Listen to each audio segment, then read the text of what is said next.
Assalamualaikum teman-teman semuanya. Nah, di sini kita akan membahas mengenai beriman kepada qada dan qadar. Yuk sama-sama kita simak videonya. Nah, pembahasan materi qada dan qadar ini, yang pertama kita akan membahas mengenai tujuan pembelajaran ini. Agar kita mengetahui teman-teman, apa sih tujuan dari materi ini? Nah, tujuan materi pembelajaran beriman kepada qada dan qadar yang pertama itu agar menumbuhkan keimanan yang kuat, meningkatkan sikap yang tawakal, menanamkan nilai kesabaran dan syukur, dan menghindarkan diri dari sikap buruk. Nah, itu ya teman-teman tujuan dari pembelajaran ini. Pembahasan selanjutnya ialah mengenai pengertian qada dan qadar. Sebelum kita membahas apa itu qada dan qadar, saya mau nanya nih ke teman-teman. Pernah nggak sih kalian itu ngerasa gagal dalam suatu hal yang sudah kalian usahakan dengan sungguh-sungguh? Atau merasa kecewa saat sesuatu tidak sejalan sesuai dengan harapan kalian? Nah, tenang ya, kalau kalian pernah merasakan itu, kalian itu nggak sendirian. Dalam Islam, semua itu bukan kebetulan. Semua itu sudah ditetapkan oleh Allah melalui yang disebut dengan qada dan qadar. Nah, apa itu qada dan qadar? Qada adalah ketentuan Allah yang bersifat umum dan menyeluruh sejak zaman azali, yaitu sebelum segala sesuatu diciptakan. Misalnya, Allah itu menetapkan bahwa manusia akan mengalami hidup dan mati. Sedangkan qadar adalah pelaksanaan dari ketetapan tersebut dalam waktu dan tempat tertentu. Misalnya nih, seseorang wafat pada usia 40 tahun karena sakit. Nah, dengan ringkasnya kita dapat memahami bahwa qada adalah ketetapan Allah sejak azali, yaitu sebelum segala sesuatu diciptakan, sedangkan qadar adalah rincian pelaksanaan ketetapan tersebut dalam kenyataan. Setelah membahas mengenai pengertian qada dan qadar, nah sekarang kita akan membahas mengenai dalil tentang qada dan qadar. Dalil tentang qada dan qadar ini, teman-teman, terdapat dalam Quran Surah Al-Qamar ayat 49, yang artinya, sesungguhnya kami menciptakan segala sesuatu menurut ukuran atau takdir.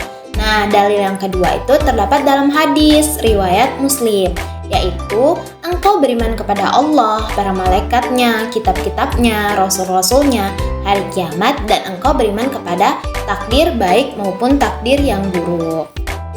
Selanjutnya, kita akan membahas mengenai manfaat beriman kepada qada dan qadar.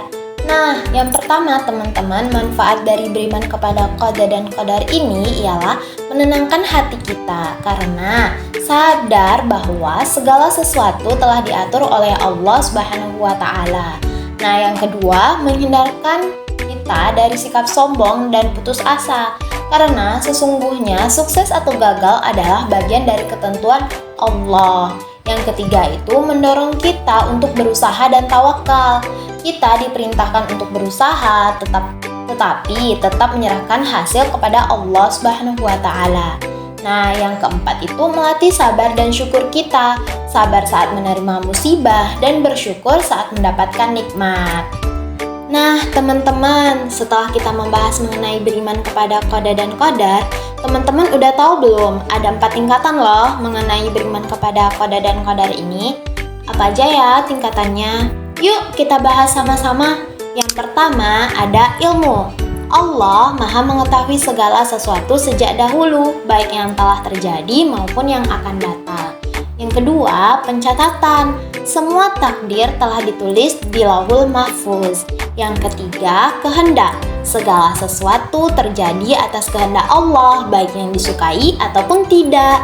Dan yang keempat, Allah pencipta segala sesuatu, termasuk perbuatan makhluknya. Nah, itu ya teman-teman tingkatan iman kepada qada dan qadar. Pembahasan kita yang akhir adalah contoh penerapan beriman kepada qada dan qadar dalam kehidupan. Nah, contohnya itu seperti ketika kita gagal dalam ujian, seorang muslim tetap berusaha lebih baik lagi dan percaya bahwa itu adalah bagian dari takdir Allah. Kita tidak boleh berprasangka buruk kepada Allah Subhanahu wa Ta'ala. Nah, yang kedua, saat mengalami musibah, seseorang tidak menyalahkan takdir, melainkan mengambil hikmah, pembelajaran, dan bersabar. Misalnya, ketika kita mendapatkan musibah, kita tidak boleh menyalahkan takdir, dan sesuatu pasti ada hikmahnya. Nah, itulah materi kita mengenai beriman kepada qada dan qadar. Kesimpulannya ialah beriman kepada qada dan qadar merupakan rukun iman yang keenam dalam ajaran Islam. Iman ini menuntut keyakinan bahwa segala sesuatu yang terjadi di alam semesta, baik maupun buruk, telah ditetapkan oleh Allah Subhanahu wa Ta'ala. Dalam Islam, qada diartikan sebagai ketetapan Allah sejak zaman azali, sedangkan qadar adalah perwujudan atau pelaksanaan dari ketetapan tersebut dalam kehidupan nyata. Meskipun segala sesuatu telah ditentukan oleh Allah, manusia tetap diberi kebebasan untuk berusaha. Dengan demikian, beriman kepada qada dan qadar tidak menjadikan seseorang pasrah begitu saja, melainkan mendorongnya untuk tetap bekerja keras dan bertawakal kepada Allah atas hasilnya.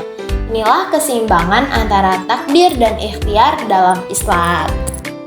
Jadi, teman-teman, walaupun segala sesuatu telah ditentukan oleh Allah, kita tetap diberi kebebasan untuk terus berusaha dan tidak boleh menyerah begitu saja.